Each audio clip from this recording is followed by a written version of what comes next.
Ежедневно милиони хора и стоки прекосяват европейските граници. Но не всички законно. Граничните пунктове са магнит за контрабандисти и всякакви нарушители. Граничните власти в Испания, Белгия, Германия и Италия пазят пристанищата, летищата, сухопътните граници и териториалните води. Това е Граничен контрол Европа.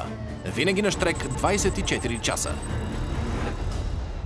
Пристанището в Барселона е едно от главните европейски търговски и пътнически пристанища и свързва 300 дестинации до 5-те континента. Полицаите не допускат нищо незаконно да влезе или да напусне Испания. Днес има проблем с товар от 2 микробуса, които чакат да се качат на ферибота за Танжер, Мароко. Мили Боже, това е ново. Какво имаме тук? Свалете това. Не това, а това тук. Добре. Микробусът е пълен догоре с авточасти. Това е част от Нисан. Нисан Кангу. Канго, разтоварвайте, хайде. Вътре има 2 коли, но в насипно състояние. Нови са. Страничната врата трябва да отворим. Изпразнете микробуса. Търсят идентификационния номер на превозното средство, за да идентифицират колата. Чака ги много работа. Хайде, трябва да го изпразним. Изглежда шофьорът не е очарован от тази идея. Не можеш да го разтовариш ли? Не мога. Ами намери някой да ти помогне. Вече започна да се оправдава, ръката го боляла, не иска да отвори страничната врата, за да го разтоварим. Няма фактури. Видя ли фактура? Не. Трябва да подаде декларация. Има няколко фактури. Фактурата е от август. Казва, че е започнал да плаща през август. Но това нищо не означава. Написано е, че това са авточасти на определена цена. Мисля, че има нещо нередно. Определено сумата не отговаря на новите авточасти, свалени от микробуса. Все пак успяват да намерят идентификационния стикер. Колата е от 2018. Воланът е нов. Да видим как ги е разглобил. Почистени са. Тук номера го няма. Липсва номерът на шасито, надраскане и не се вижда. Това доказва, че това са авточасти открадени и след това разфасовани коли. Колата е от 2018. Махнали са частите, които могат да я идентифицират. На пристанището в Барселона полицаите сглобяват една кола от авточастите в насипно състояние. Всички улики показват, че става дума за автокражба. Откъде го взе? От игуана. Имаме броня, врата, предната част, воланът и рамката. Всичко ли е тук? Да. Идентификационният номер ще покаже дали е крадена. Открадната е във Франция, Тигуан. Така ли?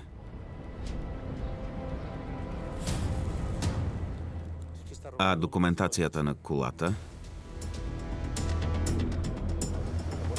Колата е открадната във Франция преди 4 седмици. Има още няколко. Мъжът призна, че е откраднал 5 коли. Пристанищните власти отиват да се консултират. 100 на 100 работи с организирана група.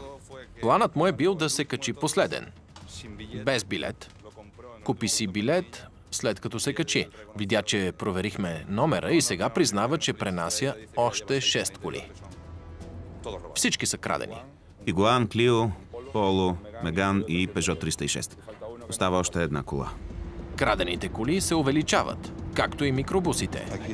Вижда се, че ключалката е манипулирана по някакъв начин.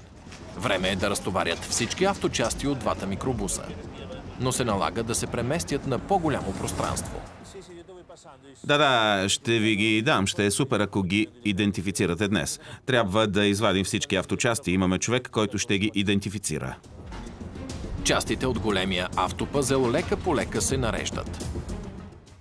Да ги наредим на отделни места. Това са авточасти. Трябва да видим колко са. Мисля, че са повече. Поло и Тигуан? Испания е на 3-то място по кражби на коли в Европа. През 2017 са откраднати повече от 40 000 коли. Ще ти дам още един регистрационен номер. 3 модела 208 са. Свалили са ги във Франция. Не и днес. Кога е открадната? Знаеш ли регистрацията? Това е втората крадена кола. Международни престъпни групи стоят за трафика на крадени коли в Европа. Най-често крадат луксозни коли. Мили Боже, 1, 2, 3, 4, 5, 6, 7 двигателя.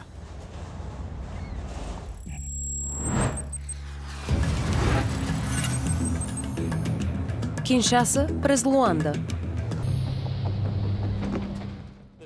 Свалена е във Франция. Това е втората крадена кола. На пристанището в Барселона полицаите отварят няколко товара с крадени авточасти. Дестинацията им е Мароко. 5, 6, 7 двигателя. Вратата, която той каза, че не се отваря, е блокирана отвътре. Беше свързана с колан. Вътре има 7 чисто нови двигателя. 7 Golf Tango 1-7 през октомври, загуба или кражба на кола. Виктор Фокстрот 3, още една Peugeot Wagner. Едната е открадната преди месец, другата преди 2. Сега трябва да наредят този пъзел. Бандите имат незаконни автосервизи, където се разфасоват колите. На шасито има фабричен номер. Унищожават частите, които не им трябват. Това е Вагнер. Това е последният двигател. Уиски Виктор, уиски Зулу, Зулу, Зулу. Открадната през август тази година. Установихме, че мъжът е имал билет за ферибота преди 4 месеца. Сигурно е пренасял крадени авточасти. Мароко просто сглобяват колите. Общата бройка е 12 крадени коли, 7 крадени двигателя. Но не с благородна цел. Според мен всички тези части могат да се продадат за 100 000 евро в Мароко. За трафика на крадени стоки шофьорът може да получи 2 години затвор. Ела за малко. Това са 6-7 крадени двигателя. Частите са от крадени коли, така че ще те арестуваме за трафик на крадени коли. Не знам дали той е извършил кражбите и може да го арестуваме само за трафик на крадена стока. Властите ще се свържат със собствениците на крадените коли и ще уредят връщането им. Ако си ги искат в насипно състояние.